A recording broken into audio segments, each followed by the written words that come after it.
Hey, Daddy, what time is it? What time? Oh, it's kid. No, it's not kitty time. It's not, no. It's time to cook! It's time to cook!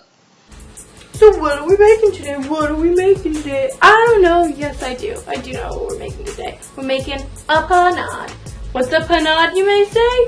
Well, let's find out. Panade. You heard it, folks.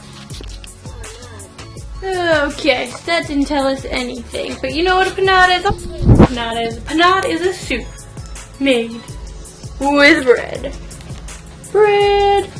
Yep, so any kind of bread. It's supposed to be day-old bread, but since we don't have day-old bread, we're just using regular bread, and that's how it's gonna be. Regular bread it is. Yeah, bread. Bread soup. And we're gonna use my tiny pot, which is the best pot in the world. The best pot in the world.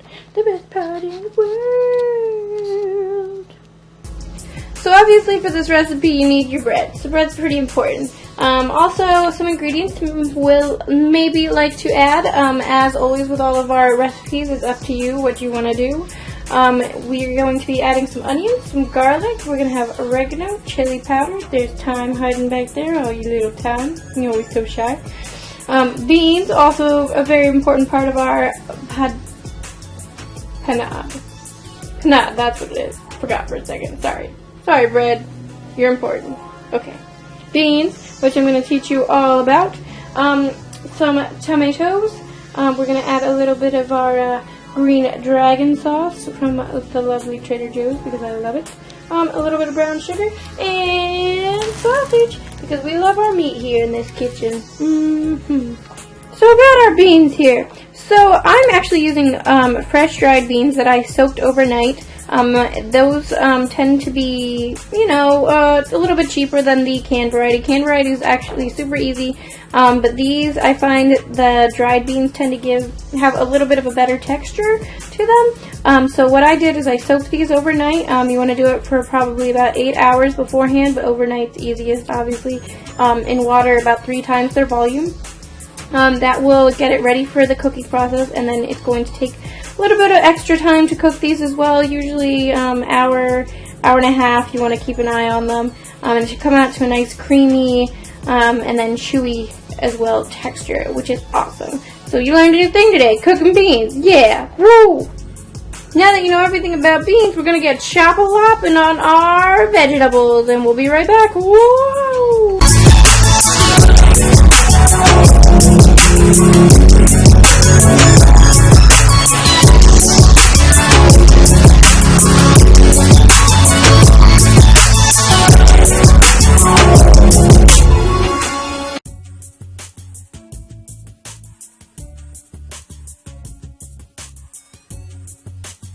Choppity-chopping. Oh God. I'm sorry, camera. So what you all just witnessed was Tiny Pot's betrayal of me. It was very sad. I had set out my camera on top of Tiny Pot, and Tiny Pot's lid just let go. Just let my camera just popped right into him, which I had newly washed, so it was still a little bit damp. It's okay, Tiny Pop. I had to watch the screen anyway. Don't worry about it. We're still friends, I guess. So since Tiny Pot was such a major butthole, I've got him simmering over the flames of hell. It's actually just low heat, but yeah. So I've got a little bit of oil in Tiny Pot. Tiny Pot's been heating up. Meanwhile, we did all the chopping. Yeah. Magic of editing. Don't forget fresh garlic because we love our freshness. And we're gonna get those going in the pan. Hey-ya! Gonna make that sweet sizzling noise. Yeah, Tiny Pot, scream for what you have done. So we're gonna let that cook for a little bit until it gets to be a little bit translucent. Should just be a couple minutes, and we're gonna add in our sausage, our sweet Italian sausage. Okay, so this is about the point, if you're like me, where you remember that you were supposed to get some chicken broth and have that as your ingredients. Yeah, and unfortunately you might not have some. So if you happen to have some leftover ramen packets, like I happen to have some lovely chicken broth ramen packets, you can use that as a quick fix. It works about the same as bouillon. It's a little bit more concentrated, so you might want to thin it out a bit more. I'll probably add some more water to this throughout the process. But yeah, fun tip for you. Now we're going to break up the sausage and make it a lovely melody of flavor. Broken up, yeah. Alright, so our sausage is all broken up. We're going to let that cook until it's a nice brown, and then we're going to start adding some more ingredients. Yay! Woo, our sausage is looking good. Time for a little seasoning. Bam! Oregano. Bam! Woo! Chili powder. We're going to put that out. Oh, nah, it's good. Spicy. Bam. A little bam, because this is thyme. Looks like it's tomato time. Bring it to the party. Get in there. This is why you don't try and cook one-handed. We've added our tomato, we've added our juices, and now we're going to add some brown sugar. And this is where flavor balance comes into play, because we added a little too much, cayenne pepper, so we're going to add just a little bit of brown sugar, and we're going to even it out. Basically the science of cooking. It's really awesome. So if you add too much of one flavor, you can balance it out with another. All is silent on the sausage front.